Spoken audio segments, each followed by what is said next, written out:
পূজার দিনে সকালে ঘুম থেকে উঠে নতুন জামা পরতে হবে। তারপর আগে স্নান করতে হয়, স্নান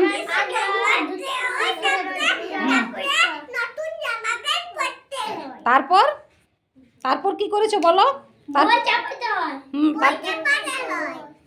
আমরা পুষ্পাঞ্জলি দিয়েছি, মা সরস্বতীর মন্ত্র বলেছি, দিদিমণি আমাদের মন্ত্র পাঠ করতে শিখিয়েছে, আমরা পূজা করে প্রসাদ খেয়েছি, আমাদের ছেলে ঠাকুর ঠাকুর দেখতে আমাকে অনেক কথা হয়েছে।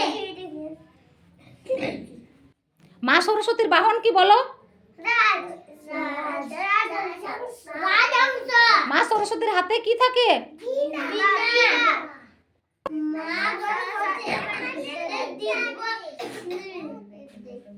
মা